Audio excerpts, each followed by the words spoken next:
welcome to another episode of Down the Barrel Podcast with Jimmy and Deano. And sometimes Jared. Down the Barrel Podcast is brought to you by the Minnesota Deer Hunters Association and Wolf.Report. Wolf.Report, a platform dedicated to elevating the voices of Minnesota hunters, trappers, and outdoor enthusiasts. Join us in advocating for responsible wolf management in Minnesota. Share your reports, photos, and stories, and together we will ensure that they are seen by all. The Minnesota Deer Hunters Association, protecting the future of deer and deer hunting through habitat, education, advocacy, and legislation. All right, it's after Christmas with Down the Barrel. I am here with Jared today. That's right. We are missing Deano today. We are. He was not. I think what's happening is, since we're so close to 2025, that his wife isn't going to let him do it this year. Yeah, I think his resolution, New Year's resolution, right, was to hang out with us less. Yeah, to be a better person. Pretty much. And not hang out with us. He was getting sick of all the paparazzi and the autograph requests. I get it. I get that all the time. So no Deano today. So this podcast is probably going to be one of our better ones, if not the best of every podcast ever. Really? Yeah. No Deano. So we should have found like a bum on the street to come fill in for him. I don't think anyone would notice. Like if we found the most illiterate person in Grand Rapids, right, and just plopped him in that seat and just mumbled a little bit, everyone would think Dean was here. Right. It's like Dean was actually pretty good tonight. But anyway, we haven't recorded anything since before Christmas, so we hope you had a great Christmas. You got some sweet presents. How was your Christmas, Jared? It was good. Yeah. Had a couple of them. Really? Yeah. You know, my side of the family, my wife's side of the family, and then just us and the kids as well. Yeah. Were you down south for Christmas or? Down south for a couple days before Christmas. Okay. Kids had some surgeries down there. So we went down for that and then did some family Christmases. And then Christmas Eve and day we spent at home with the kids. Yeah, it's always nice to have a somewhat peaceful Christmas at home. Yeah. Yeah. It's nice to be able to, have your own traditions and everything. Yeah, I think that's important to start your own traditions. Yeah, you always got, because I did the same thing. Obviously, mine were all up here, but Christmas Eve, we do the Weiss family, and which is always nice to see him because we honestly don't see him a whole lot. And Christmas Day is kind of reserved. That's Christmas morning. That's us. And then I visit my sister usually. Yeah. Mm-hmm. You guys have any good traditions that you always do? I don't know if you'd call them good, but we do have some traditions. Nothing exciting. I mean, obviously we open presents on Christmas Day. I'm a stickler about Christmas Day. You have to celebrate Christmas on Christmas. We get up. I let the kids get us up early because I used to be the same way. And we open up presents and just kind of relax and let the kids do that. And then maybe take a nap. Yeah. Yeah. And then Christmas Eve, like I said, is reserved for the other side of the family.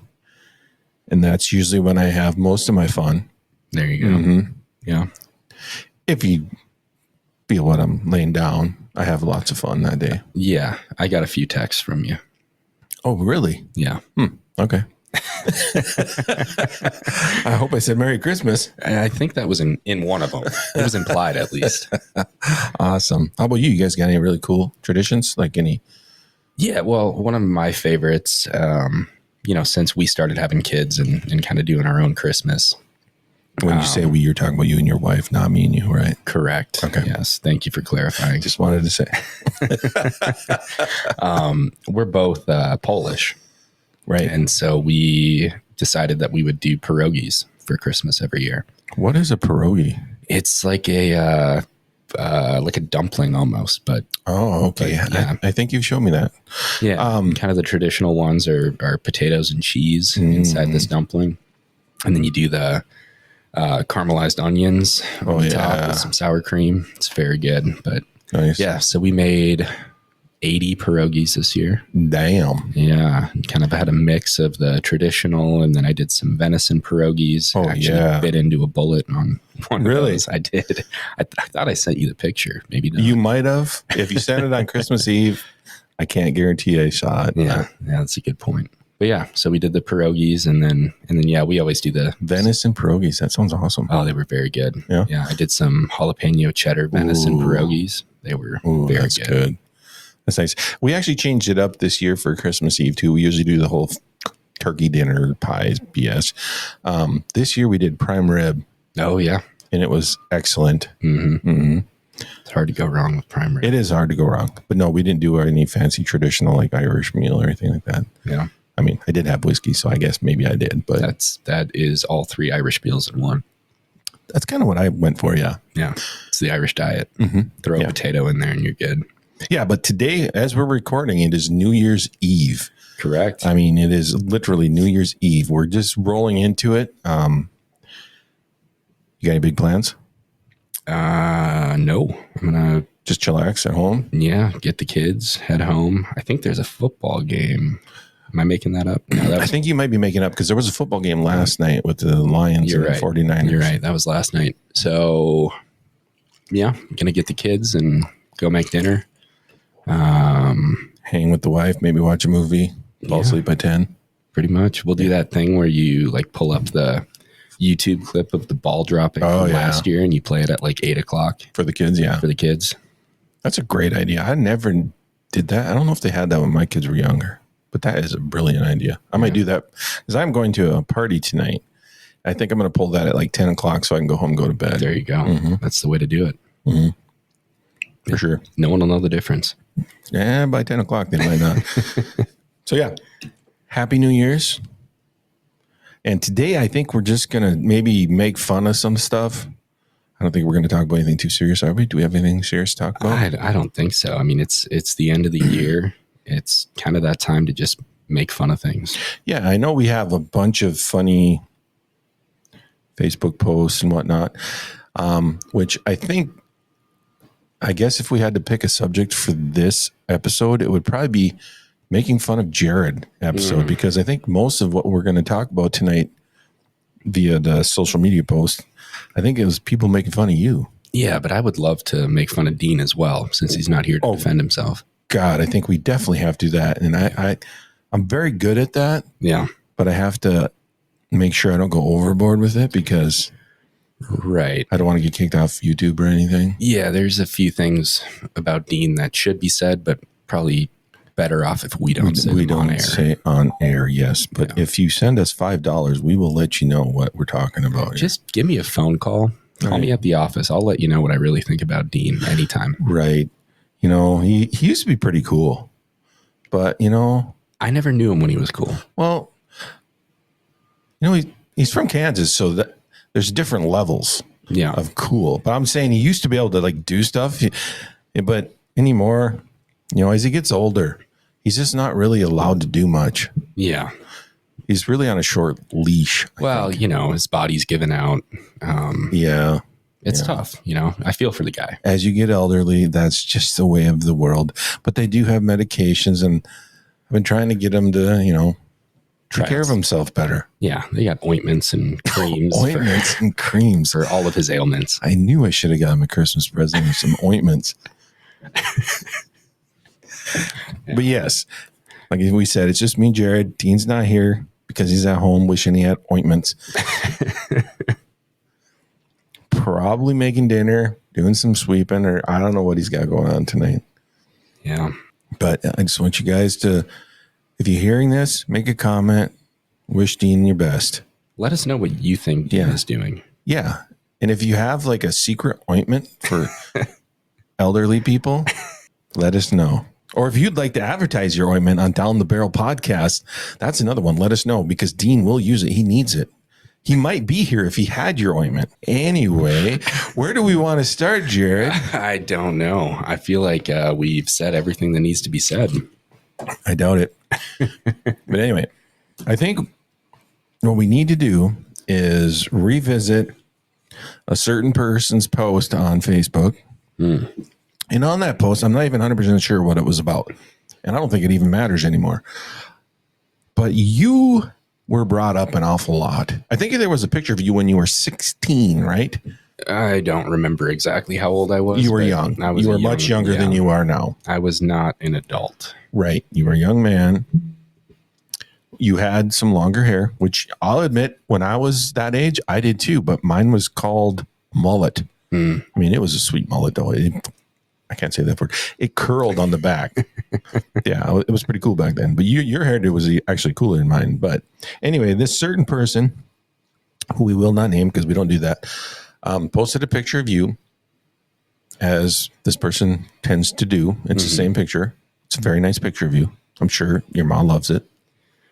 Maybe your wife loves it too. I don't know. I don't know either. And so the first time that this picture of me was posted, I was a little confused. You know, where did this picture come from? Right. Obviously it's me. And I remember that evening. It was a family Christmas, actually. Okay. When that picture was taken. So it's seasonal even. Right, exactly. But I could not tell you where to find this picture. I have looked everywhere. You know, it's not on my Facebook, which is private. It's not on any of my family members' Facebooks. And so basically when I had to do a response video a while back to some allegations about me from this same individual. And so I wanted to use that picture in my response video. And in order for me to get that picture, I had to pull up his video and take a screenshot from there because I can't find this picture of me anywhere. So you're saying this person has some heck of investigative skills? Apparently. It's like almost like they're former law enforcement or something. Almost. It's like, where did they dig that picture up? Maybe out of like a yearbook or something? If that's in a yearbook, I would be surprised. But anyways, yeah. So it's a great picture of me. You know, I mean, I don't think it's bad, but some people think it's a little different. Yeah. So do you want to read a post? Read the very first one about you. Oh, a comment from about you. Yeah. I mean, this is about Jared. Yeah, I can try to pull some up here. I mean, if you got one, they get better and better. I know that. Well, there's just the first one I'm seeing here is Jared needs a ride to the train station. And in reference to the Yellowstone TV show? I would assume so, yeah. Which I believe I've only seen the first season and a half. I haven't even seen that much. And I believe that is a reference to they drive him up this old dirt road and throw him off a cliff. Oh, is that what it is? I often wondered what that was. Drop him at the train I figured station. It was something to do with killing or beating up or something like that. Yeah. So this person is saying you need to go to the train station, so you should be thrown off a cliff, basically. I guess so. I think this person watches too much TV. Maybe. I don't know. I don't know why I deserve to be thrown off a cliff, but I mean, I could think of a few reasons. But they don't know those reasons. No, they don't have the inside track. Yeah, I hate this word, but the intimate knowledge of me that you have. That's going to be on the next post now. And I don't care. Yeah, but no, there's another good one here. Let me see. That chick looks like a barista. That is awesome on so many levels. I first want to say, I don't know what a barista looks like. And if I did, I don't think I would picture you. Well, honestly, I think that comment is just amazing. Really? Because you want to be a barista? No, I think the comedy behind that comment, it's in good taste. Because he called you a chick? It's all good. It's all good. There's nothing wrong with that comment. No. I've never been a barista. You've never been a barista? I think that's the people that like make coffee or something. Is that what it is? Yeah. I don't know. I think there's this stereotype that all baristas are like chicks. Super liberal feminists. Oh, that's what it's getting at. Yeah. And I think that's what he's going for. Right. What worries me is this person knows this terminology, like barista. I thought it was like, you know what I call them? People that work at Caribou Coffee. Right. Yeah. The coffee person. Right. Coffee person. Right. Barista. Come on, buddy. Tell us what you really feel. Oh, man. There's so many. And this is all from one post. It's all from one post. Yeah. Let's hear the next one. Well, and we should probably say what the post was. I don't even remember what it was about. It was about wolves. Yeah, that topic. Basically, how once wolves are delisted in Minnesota, which I think is much more likely under a Trump Right, and I think everybody agrees on that. Yep. So I think this is in reference to that being kind of inevitable, right? That wolves will be delisted federally.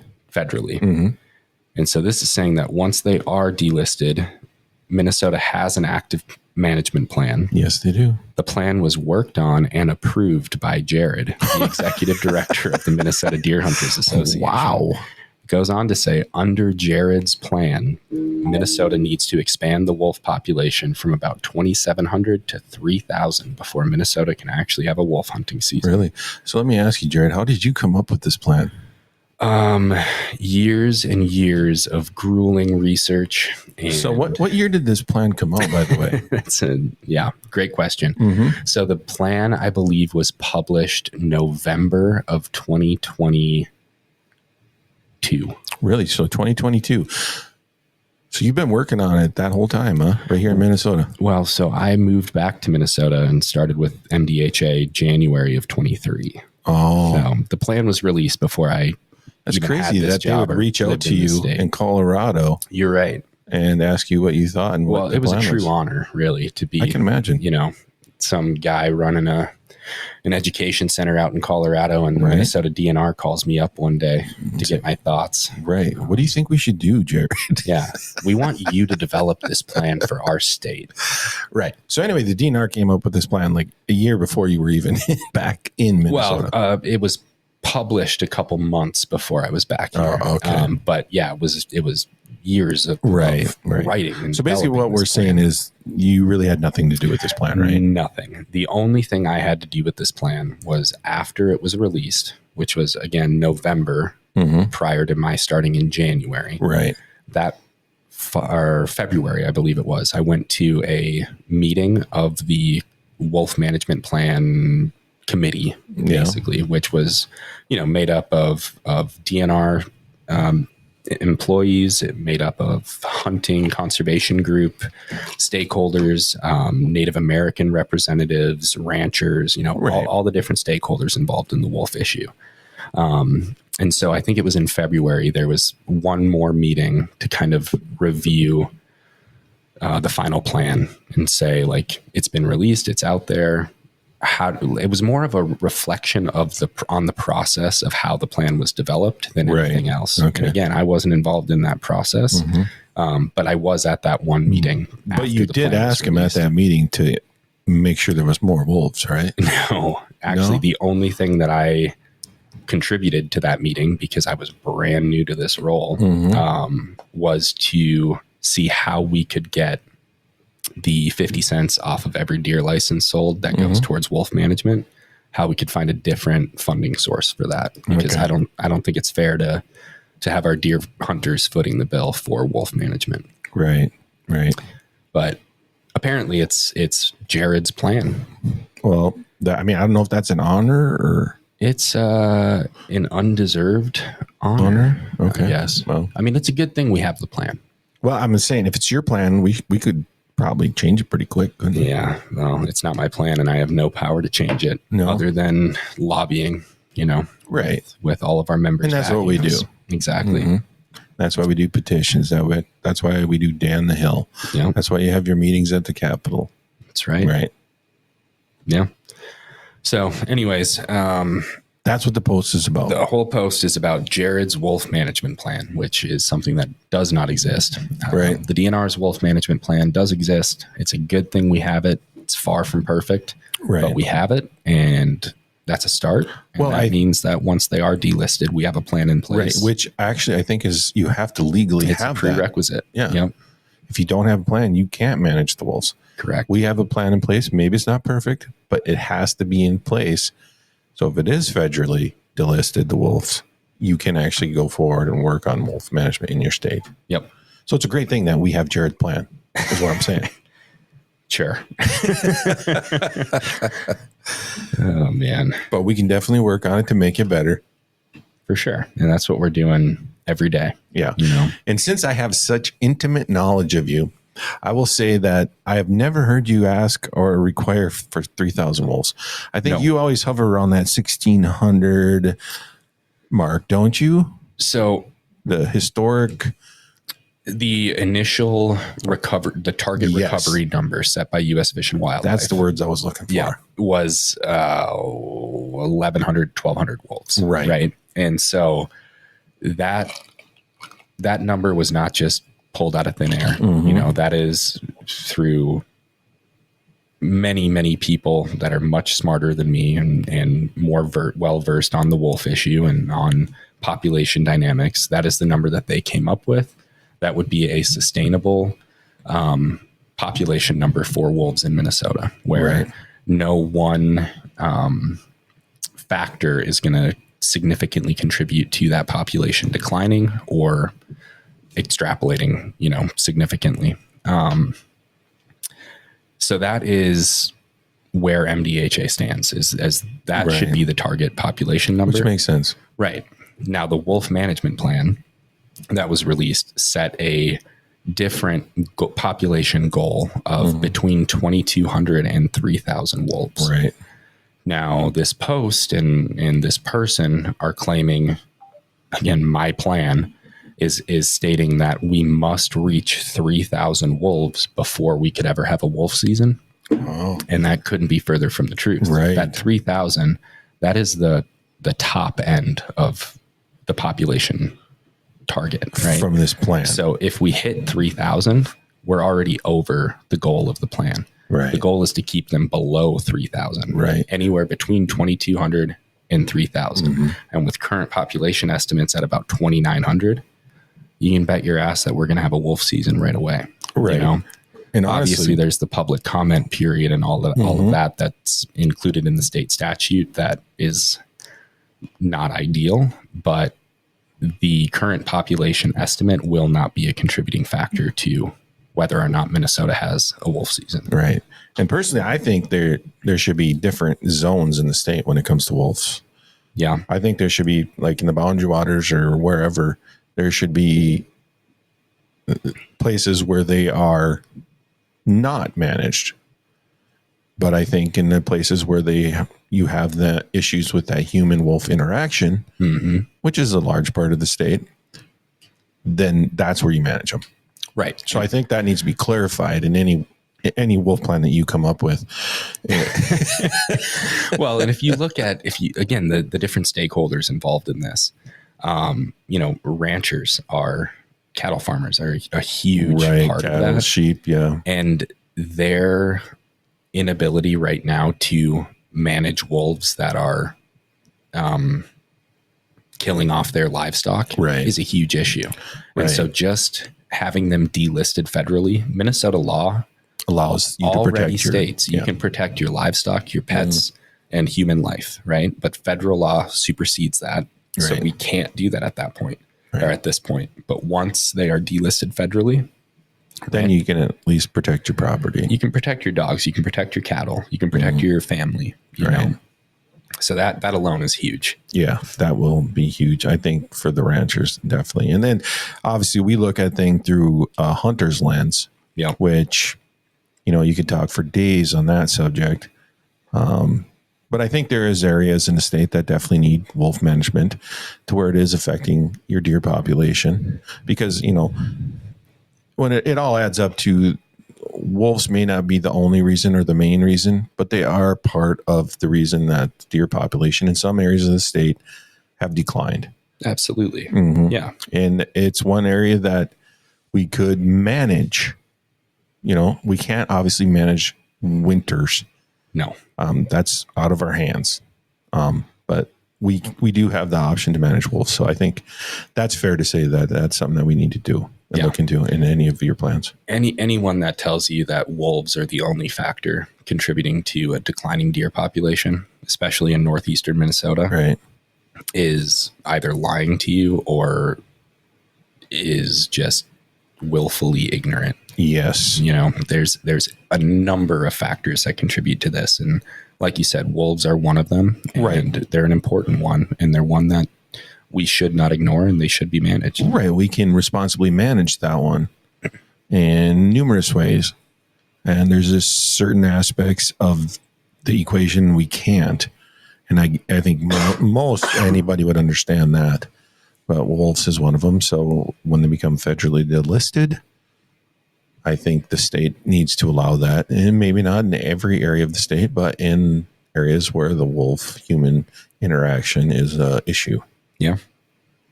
And I don't see any reason why we couldn't do that. I don't either. And I don't think the DNR does either. Well, yeah, I think the DNR would totally be on board with that. Yep. So, do you have any other posts?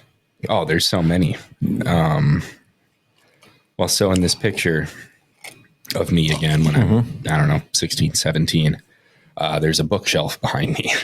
And so this, this comment says, Jared looks like a highly educated moron. I mean, look at all those books behind him. He's got to know what's best for Minnesota. Right. Books. And if you look at the picture, this is my childhood home. Mm-hmm. That bookshelf is full of like K-12 encyclopedias, Nice. anywhere from kindergarten to 12th grade. So if those books intimidate you, I don't know what to say about that. Something. I mean, they're literally kids. And it's like you open them up and they're picture books. That's just liberal propaganda, Jared. You're right. You're right. I bet there's big words in I have books. read a lot of books. Right. You know, I do have a master's degree. Oh, so you're just digging yourself a hole? No. Apparently. See, I was wondering but about those that. books didn't get me that, you know. No. Those books, They were a barely completely made it different through set of fifth books. grade. So you're saying you have more books than what's in that picture? I do. I have not read those books since I was probably in fifth grade. Wow. I do have more books, and I think, you know, there's this idea out there about the highly educated moron. Mm-hmm. And I'm sure there's a few cases that exist, you know. Oh gosh, there always is, and that's probably always been the case. But this stigma of education creating morons, right, is just, well, I think you have to incomprehensible. Define moron. I think that might be, what does this person call a moron? What does this person call a moron? And then I'd like to maybe have some type of contest. And I don't know what that contest would be, but yeah. But maybe somebody thinks you're a moron if you don't know how to, let's say, change spark plugs on a Ford pickup truck. Right. Which I know you know how to do. I do know how to do. And you also, you know, book stuff. Now, don't make me do it on a Chevy, but actually, I think it would be a lot easier on a Chevy. Fords are tough. So, I mean, that's what I'm saying. But that's what these people probably don't know about you is you actually, your dad is a mechanic, right? Right. You know, So, it's the book smart versus street smart. Right. I think that's what they're getting at, but they don't really know that, you know, I mean, don't get me wrong. I hate to say anything nice about you, but you are street smart too, if that's what you want to call it. Well, I appreciate that. And I will say, I will admit right here, I guess on air, even though it's recorded, I have a bookshelf. Do you? I do. And do you have books on it? I do have a lot of books on it. Nice. What's your favorite book on there? It's probably like a hot rod magazine or something. I was thinking, like, what is it? 1 foot, 2 foot, red foot, blue foot. That's probably on there. But no, I do have some books. Most of mine are a little different than encyclopedia, but I used to love encyclopedia. I remember that reminds me of a story when I was probably 12, 15. Back in those days, encyclopedia salesmen used to show up at your house, right? Well, this guy shows up at my house when I first moved to Grand Rapids, and I'm from the sticks. I don't know. I was being nice. This guy wants to talk to me, and come on, and mom and dad aren't here. Nowadays, you'd probably go to jail for that, but he comes in and he lets me order a full set of encyclopedias for like $600. And back then, that was a lot more money. So yeah, mom and dad were not happy. Needless to say, I did not get those encyclopedias. But how did this guy come in the house and let me order them? I don't know. But anyway, yeah, I love encyclopedias. Is what I'm trying to say. Right. And and you know, this job is, a lot of it does revolve around big game management. You know, whitetail deer management. Right. Am I expected to be the expert on that? Absolutely not. You know, we have many partners and field researchers that do all this data collection and everything. Right. But am I expected to have knowledge in that area? Absolutely. And so if you go into my office right now, I have, what do I have? 3 bookshelves in there. Right. And, you know, there are books, like there's an entire shelf that is big game management, you know, the field guide to big game management. And so it's important to be educated on these issues if you are, or on these phenomena, if you are working in that field. Right. If you're going to have conversations with people that do this on day in and day out, you're going to need to know a little bit about, you know, that field. Exactly. When you go sit down with the DNR roundtable or whatever you guys want to call it. Yeah, it's coming up and you got some guy that's dry as all but get out, but he's smart as hell. That's talking about some of these terms, these issues, these practices. You need to kind of know what he's saying. Otherwise, you're going to end up making a fool of yourself on Facebook. Right. Yeah. Which happens, and we see it often. We do. It's a lot of fun to see, actually. You know, we do get a kick out of it. I'm not going to lie. These posts, particularly about you, which is unfortunate, but they do seem to revolve around you a lot. Yeah. I mean, we should have like a drinking game to where like every time you're mentioned in certain post, you have to drink. I don't think our livers can handle I don't think so either. I mean, because there's how many of just on that one post about you. Well, there's another great one right here. Let's hear it. More wolves, more open borders, more crime, more drugs, more taxes. What else am I forgetting? Tacos. Jared has to go. You're forgetting tacos, buddy. We need more tacos. So you were for open borders. Apparently, I don't know how that works. My job entails wolf management, which it does. The border crisis in the U.S., crime epidemic in the U.S. I knew that was your fault. The drug epidemic in the U.S. and taxes. And apparently a few other things he's forgetting. And I have to go. I wonder if they understand that you're actually the executive director of the Minnesota Deer Hunters Association and not actually the governor of the state or the president of the United States. Yeah, I don't know if they read. I don't know if they read the name when they voted, when they filled out their ballot. They probably just, filled out R or D. Right. And maybe they think that I am the president. I'm starting to wonder, because if you can control all that, man, we could do so much. Oh, so much. So much more than we do. Down the barrel will be my, what do you call it? Communications director. Well, yeah, basically White the press House, secretary. White House press secretary. Yeah. This is where you're going to get the information. This is where we're going to change things. We're changing the border rules tonight. We're probably around 10:30. Check back. We're going to come up with all kinds of good stuff. The smarter we get tonight, the more ideas we're going to have. Right. So anyway, you're responsible for the border crisis, crime, drugs. I think they just like to pile on anything, really. I mean, what else could they blame you for? Well, whatever buzzword comes to your mind. Right. It seems to have a lot to do with, they think you're a liberal Democrat, whatever other word goes in there. Yeah. And it's, I don't think your job has anything to do with politics, does it? Well, the lobbying piece.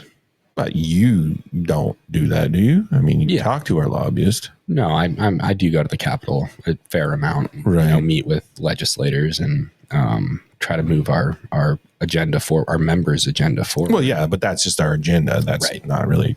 Yeah, I'm by no means a politician or an elected official. Or do I work for the DNR, which a lot of these posts seem to think I do. Right. I always find that interesting that they always say that, like, MDHA has not allowed wolf management in their 40-year history. Yeah. It's like, I don't understand that. It must be because the word Minnesota's in the title, right? So if it was just like your local Deer Hunters Association, maybe that'd be better. Maybe. They wouldn't think you were a state organization and you were the president or the governor. Yeah. I don't know. Either way, people need to do a little more research. It'd be helpful. Maybe read a book. A book helps. Even some. And I know it's hard because they're just full of the most words, but power through. Power through. Pick a variety of books too. Yeah, throw some fiction in there, you know? Right. Fun. I get it. I love Hot Rod magazine. But every now and again, just question what you read, particularly on social media. Because if you don't, I'm going to start posting some really good stuff. Did we even read the best ones on there yet?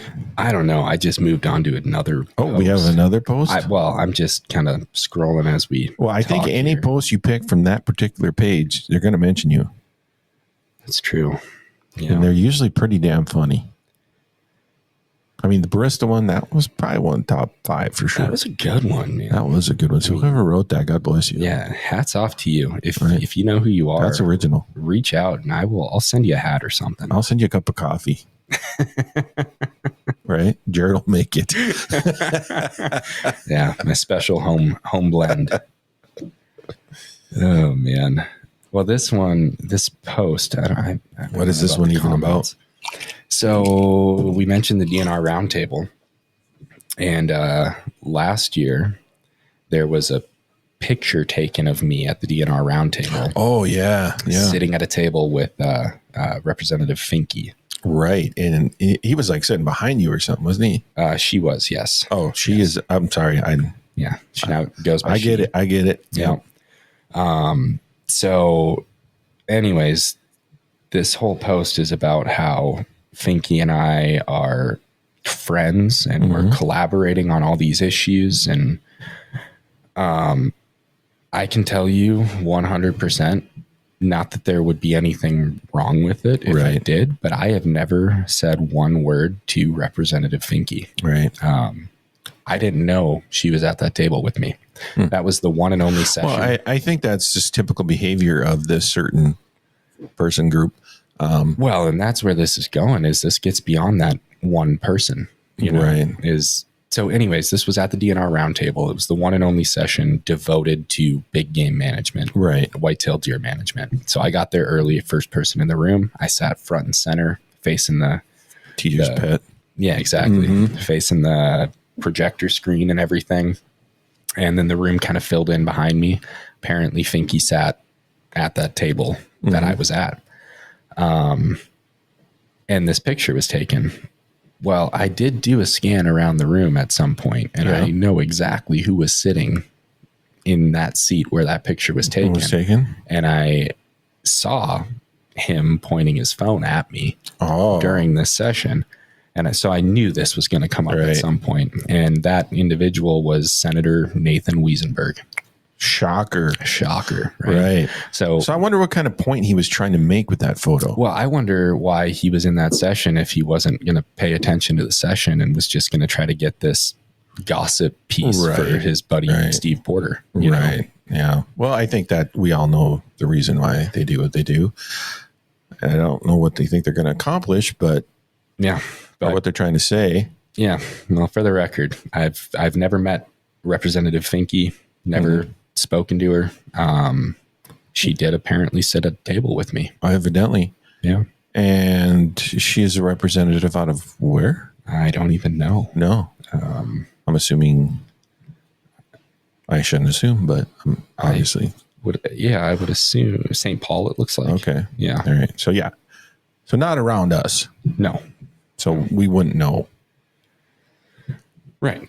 And so either way, I think, there was definitely some, I don't know, what's the word? Tomfoolery.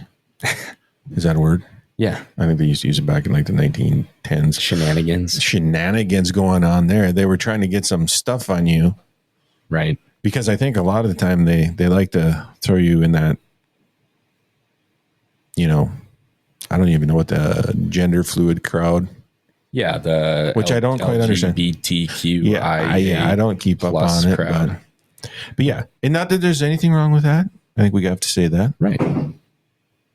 Yeah, nothing wrong with it, but that's not, you can have your own opinions on LGBTQ rights.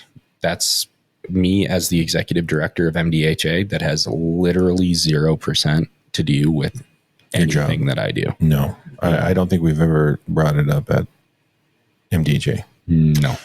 Right. But for some reason, this group thinks it's important for. Well, they think because when I was 17 and had long hair that I'm a member of that group. And I guarantee none of them had long hair when they were younger. Right. Because I did, and I'm about as redneck backwoods as it gets. Yeah. And so I don't see anything wrong with you having long hair. I mean, I'd have long hair now if I could. Right. But I'll fill out. So much for that. Although I could probably still rock a mullet.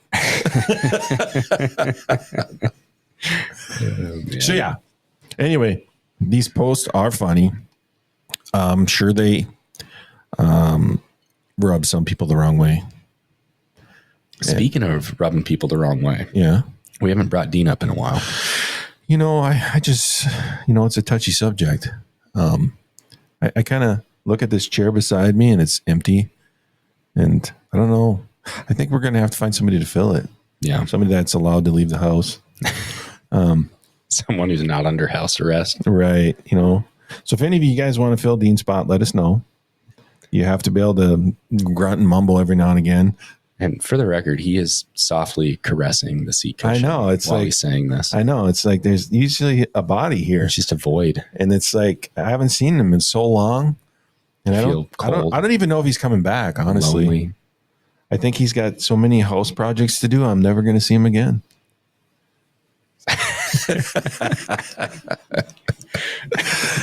Maybe we should call him right now. He did say something about remote in, but I think maybe that got kiboshed too. He probably got his phone taken away. I think we're going to have to replace that chair after that bid. Right? I mean, we'll get you a new chair. Anybody that wants to fill in here? Yeah, this one has a hole in it. Yeah, I don't know what we're going to call it because it's down the barrel with Jimmy and Deano. So it's got to sound good, whatever your name is. I mean, we could do Jimmy and Jared. I mean, that doesn't sound bad. Jimmy and Jared. It sounds less like a breakfast sausage. Yeah, I do like Jimmy Dean sausage, though. So, I don't know. So I think this episode will release, what is it? It's New Year's Eve. I might even get it out yet this week. We'll see. And then I know coming up, Down the Barrel has an international guest. That's right. Coming up in a couple weeks. Coming all the way down from Canada. A wolf hunter. We're going to be talking wolf hunting. How dare you? I know, right? How dare I? It's legal up there, though, so we can talk about it. Canadians do have some things going for them. They have great hunting and great fishing. That's right. Yeah, this guy does moose hunts, wolf hunts, and I think that's what he was just finishing up right now is his moose or his wolf hunts. He seems very successful, so we're going to be talking to him, and I'm sure we have other guests lined up. I just can't think of them right now, and I apologize if I forgot about you. I'd make up something right now, but I can't think of anybody even famous to say we have on. Maybe we should get Finky on. Finky, there you go. Yeah, or Bruce Springsteen. He's coming on next week. Isn't he like 85 years old? Yeah. Wonder if he's for wolf management. We'll find out next week. We're gonna next week with Bruce Springsteen. Does he support wolf management in Minnesota? So what else is coming up with MDHA and Down the Barrel or Wolf Report? Yeah. Well, so MDHA, the month of January, that's when we do all of our regional meetings. Mm-hmm. So I will be traveling around the whole state this coming month, meeting with all the chapters and talking about the different resolutions and amendments and everything that were proposed, as well as going over, our budget and the board member positions and everything that we need to fill. The calendar for that should be coming out in the next day or so. Right. We're going to SHOT Show. We are going to SHOT Show in January. Yeah. January 21st, I think. So MDHA will be represented in Las Vegas at SHOT Show. That's right. So if anybody wants to talk to us, let us know. We'll be visiting you. That's right. Going to hit up our current partners, Weatherby, Mossberg, Christensen, and many more. Many, many more. Many many, many more in Las Vegas. It's going to be a good trip. Yeah, should be a lot of fun. So yes, regional meetings. If you want to learn more about MDHA, how it works and what we do and all that semi-boring stuff, hit up your regional meeting. I usually go to the one in town here every year. It truly is the best way to hear what to expect from the upcoming legislative session, right. to hear what issues we're going to be voting on in February, and to really get that information that you need to make an informed vote, because that is the best way to inform your vote and express your voice within our organization. Right. Yeah, it's a lot of information. It's not necessarily a place to have a debate, but if you want to get a lot of information, it's a good spot. Yeah. And, sometimes there's a little bit of debate too. Well, there's always a little bit of chatter. Some food and some drinks. And right. Because I think this year, the one in town, is it still at Rapids Brewing? Rapids Brewing. It's always a good place to go. I like going there and grab yourself a old fashioned and sit down. There you go. Listen to some stuff. And another thing that we have coming up in 2025, and we'll just talk about it here for the first time. First time. So Sneak peek, all 10 of you listening. We are going to be unveiling, whatever you want to call it, the Minnesota Bowhunters Association. It's a brand new association, I guess you'd say. Yeah. Kind of, for years we've had Minnesota Bowhunters Inc. in the state. And they told us they let it die. Right. Yes. So it no longer exists. And, Jimmy, myself, and Deano, the ghost of Deano, right. All avid bow hunters. Right. So it's kind of this void that we thought had to be filled. And so decided to get it up and going. Yeah. So we created a handy website to facilitate members. And we wanted to do things differently with this organization. So we're giving our members a place online. When you're a member, you can go in and you can vote on issues and stances that we take. So it's probably one of the most direct ways of participating in an association. We want to empower our members and hear what you say. We're going to get your input as often and as easily as we can. So coming out this January, we're in the testing phases of some of the technology right now.